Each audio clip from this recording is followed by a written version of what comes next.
ধানমন্ডি ৩২ নম্বরে আইন শৃঙ্খলা পরিস্থিতি জোরদার করেছে পুলিশ। দর্শক, এই মুহূর্তে ধানমন্ডি ৩২ নম্বরে শেখ মুজিবুর রহমানের যে বাসভবন ছিলেন, সেই বাসভবনের সামনে থেকে দেখানোর চেষ্টা করছি এখানকার বর্তমান পরিস্থিতি। দর্শক, যদি জানিয়ে রাখি, ঠিক 12টা নাগাদ ধানমন্ডি ৩২ নম্বরে শেখ মুজিবুর রহমানের বাসার দিকে প্রবেশ করতে যে রাস্তা আছে, সেই রাস্তা বন্ধ করে দিয়েছে আইন শৃঙ্খলা রক্ষাকারী বাহিনীর সদস্যরা।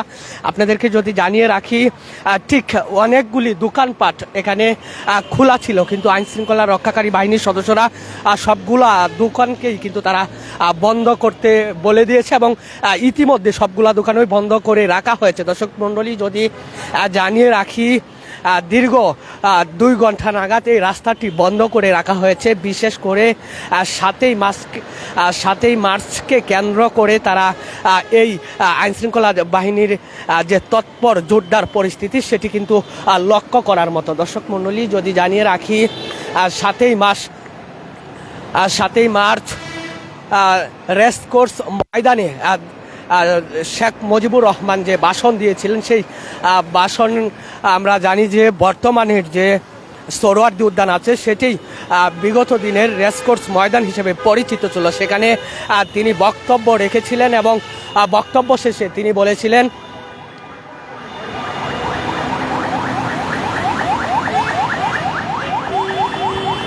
তিনি ঐতিহাসিক ভাষণ দিয়েছিলেন এবং সেই ভাষণ দেওয়ার পরেই কিন্তু আমরা যেমনটি জানতে পেরেছি যে তারপর থেকে, বিশেষ করে 5ই আগস্টের পরে যখন সরকার পতন হয়, তার পরবর্তী সময় আমরা দেখেছি যে আইন শৃঙ্খলা রক্ষাকারী বাহিনীর সদস্যরা তারা বিশেষ করে আওয়ামী লীগের নেতাকর্মীদেরকে কোনো কার্যক্রম বর্তমানে করতে দিচ্ছেন না রাজধানী সহ সারা বাংলাদেশে। আমরা জানি যে 5ই আগস্টের পরে যখন নতুন সরকার গঠন হয়, অর্থাৎ অন্তর্বর্তীকালীন সরকার, সেই সরকার বিশেষ করে যদি জানিয়ে রাখি, আওয়ামী লীগ এবং ছাত্রলীগ সহ এই আওয়ামী লীগের যে সংগঠন ছিল, সেই সংগঠনকে নিষিদ্ধ করা হয় এবং তারই পরিপ্রেক্ষিতে আমরা দেখেছি যে ধানমন্ডি 32 সহ বেশ কিছু জায়গায় নাশকতা সৃষ্টি করা হয়েছিল ধানমন্ডি পরবর্তী সময়। এবং এই মুহূর্তে যদি জানিয়ে রাখি, ধানমন্ডি 32 নম্বরে বেশ কয়েকদিন আগে একজন নারী কিন্তু একজন শিশু নিয়ে এসে তিনি স্লোগান দিয়েছেন এবং একজন ফুল দিতে কিন্তু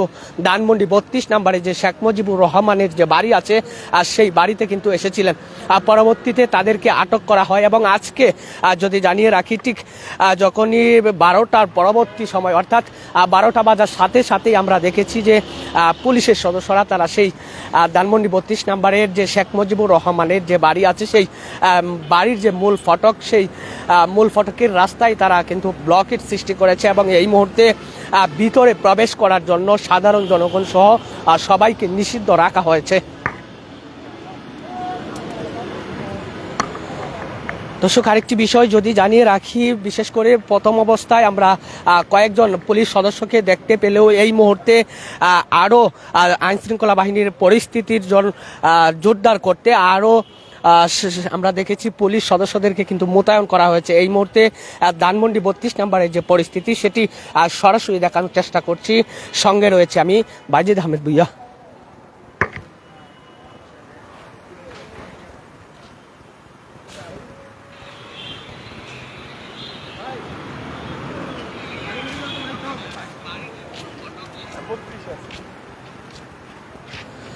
দর্শক, আমরা জানি যে 7ই মার্চে অর্থাৎ রেসকোর্স ময়দানে যে ভাষণ দিয়েছিলেন বঙ্গবন্ধু, সেই ভাষণের শেষাংশে তিনি কিন্তু বলেছিলেন, এবারের সংগ্রাম মুক্তির সংগ্রাম এবং এবারের সংগ্রাম স্বাধীনতার সংগ্রাম।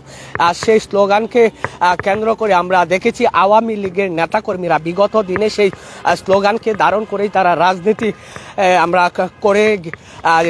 তারা কিন্তু রাজনীতি করে যাচ্ছিলেন এবং পরবর্তী সময়ে, বিশেষ করে 5ই আগস্টের পরে যখন শেখ হাসিনা সরকার অর্থাৎ ভারতে পালিয়ে যায়, তার পরবর্তী সময় আমরা দেখেছি ধানমন্ডি 32 সহ আওয়ামী লীগের সারা বাংলাদেশের যত অফিস আছে, সবগুলা অফিসকেই বন্ধ করে দেওয়া হয়েছে এবং বর্তমান সময়ে আওয়ামী লীগ যে সংগঠন, সেটি নিষিদ্ধ করা হয়েছে। এবং এই মুহূর্তে ধানমন্ডি 32 নম্বরে আমরা শুধুমাত্র আইন শৃঙ্খলা রক্ষাকারী বাহিনীর সদস্যরা ব্যতীত আর কাউকেই দেখা যাচ্ছে না। বিশেষ করে 7ই মার্চকে কেন্দ্র করে বিশেষ 7ই মার্চকে কেন্দ্র করে আওয়ামী লীগের নেতাকর্মীরা যেন কোনো ধরনের নাশকতা সৃষ্টি করতে না পারে, সেজন্যই আইন শৃঙ্খলা বাহিনীর সদস্যরা তারা নড়ে চড়ে বসেছে।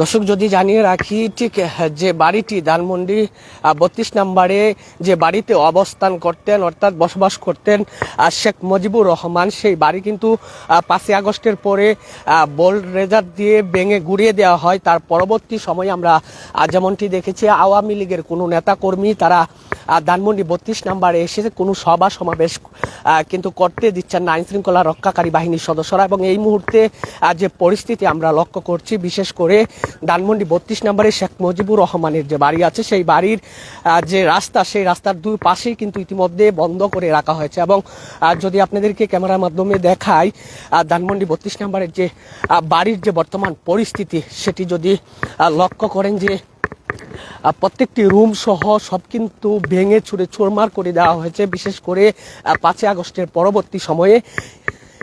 এবং 5ই আগস্টের পরবর্তী সময়ে আওয়ামী লীগের কোনো নেতাকর্মী কোনো অফিসে তারা সভা সমাবেশ চালাতে না পারলেও আমরা যেমনটি দেখেছি, বিশেষ করে 2026 সালের 12ই ফেব্রুয়ারি যে নির্বাচন, সেই নির্বাচনের পরে আওয়ামী লীগের বিশেষ করে কিশোরগঞ্জে একটি অফিস কিন্তু চালু করা হয়েছে। এবং বেশ কিছু জায়গায় আওয়ামী লীগের নেতাকর্মীরা ইতিমধ্যে রাজনীতিতে সক্রিয় হওয়ার চেষ্টা করছে। তবে আমরা যেমনটি দেখেছি যে বিএনপির থেকে কোনো বিবৃতি দেওয়া হয়নি যেন আওয়ামী লীগের নেতাকর্মীরা প্রকাশ্যে তারা যেন রাজনীতি না করতে পারে, সেজন্য কিন্তু ইতিমধ্যে তারা বলে দিয়েছেন। তবে আমরা যদি জানিয়ে রাখি বিএনপির যে মির্জা ফখরুল ইসলাম আলমগীর, তিনি কিন্তু আওয়ামী লীগের নেতাকর্মীদের পাশে আছেন বলে এমন মন্তব্য করেছিলেন। তবে এই মুহূর্তে ঢাকা বিশেষ করে রাজধানীর ধানমন্ডি 32 নম্বর যে ধানমন্ডি 32 নম্বরের যে বাড়ি আছে শেখ মুজিবুর রহমানের, সেই শেখ মুজিবুর রহমানের বাড়ির যে রাস্তা চতুর্পাশ বিশেষ করে ঘিরে রাখা হয়েছে। আরেকটি বিষয় জানিয়ে রাখতে চাই, বিশেষ করে 7ই মার্চকে কেন্দ্র করে আজকে আমরা দেখেছি র্যাবের অভিযান রাজধানীতে, বিশেষ করে 10টি পেট্রোল কিন্তু তারা চেকপোস্ট তারা চলমান রেখেছে। এবং এই মুহূর্তে ধানমন্ডি 32 নম্বরে প্রায় কয়েক শত পুলিশ মোতায়েন করা হয়েছে।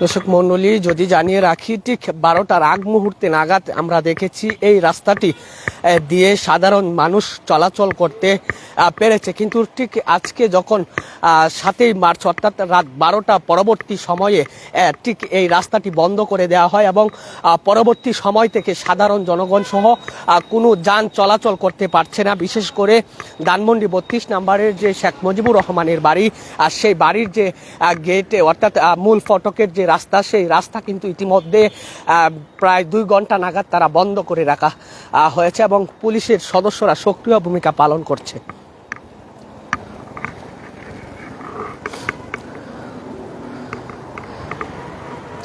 দর্শক আরেকটি বিষয় যদি জানিয়ে রাখি, বেশ কয়েকদিন আগে ঠিক ঢাকা বিশ্ববিদ্যালয়ের একজন শিক্ষক তিনি ফুল নিয়ে এসেছিলেন ধানমন্ডি 32 নম্বরে শেখ মুজিবুর রহমানের বাড়িতে দেওয়ার জন্য। এবং একটি নারী কুমিল্লা থেকে তার একটি বাচ্চা নিয়ে তারা এসে কিন্তু আমরা দেখেছি এখানে স্লোগান দিয়েছিলেন। বিশেষ করে আওয়ামী লীগের যে স্লোগান, সেই স্লোগান দেওয়ার কারণে সেই দিন পুলিশের সদস্যরা তাদেরকে আটক করে এবং নিয়ে যায়। এবং পরবর্তী সময়ে বিশেষ করে ধানমন্ডি 32 সহ রাজধানীর প্রত্যেকটি অঞ্চলে আওয়ামী লীগের যে কর্মকাণ্ড আছে সম্পূর্ণ কর্মকাণ্ড নিষিদ্ধ রাখা হয়েছে। এবং এই মুহূর্তে ধানমন্ডি 32 নম্বরের যে সর্বশেষ পরিস্থিতি সেটি আপনাদের সামনে সরাসরি দেখানোর চেষ্টা করছি।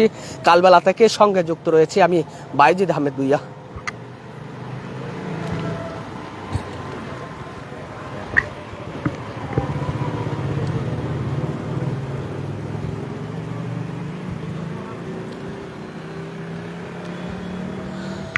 দর্শক যদি জানিয়ে রাখি, ঠিক আজ 12টার পর থেকেই শুরু হয়েছে 7ই মার্চ। আর সেই 7ই মার্চকে কেন্দ্র করে রাজধানীতে আগামীকাল কোনো ধরনের বিশৃঙ্খলা যেন আওয়ামী লীগের নেতাকর্মীরা করতে না পারে, সেজন্য নড়ে চড়ে বসেছে আইন শৃঙ্খলা বাহিনীর সদস্যরা, বিশেষ করে পুলিশ, সেনাবাহিনী এবং সেনাবাহিনী সহ বেশ কিছু পুলিশ সদস্যরা সহ বেশ কিছু সংগঠনের অর্থাৎ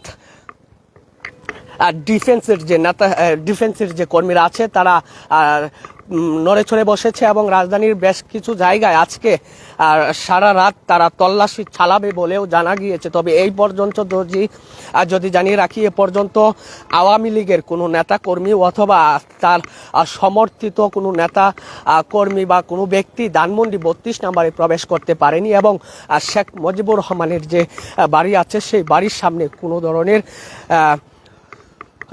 ধরনের কর্মকাণ্ড তারা পরিচালনা করতে পারেনি। দর্শক, এই মুহূর্তে আমরা দেখছি ধানমন্ডি 32 নম্বরে প্রায় কয়েক শত পুলিশ সদস্য তারা বেশ কিছুক্ষণ ধরেই তারা রাস্তা বন্ধ করে ভিতরে অবস্থান করছে এবং কোনো প্রকার অপ্রীতিকর ঘটনা যেন না ঘটে সেজন্য নড়ে চড়ে বসেছে আইন শৃঙ্খলা বাহিনীর সদস্যরা।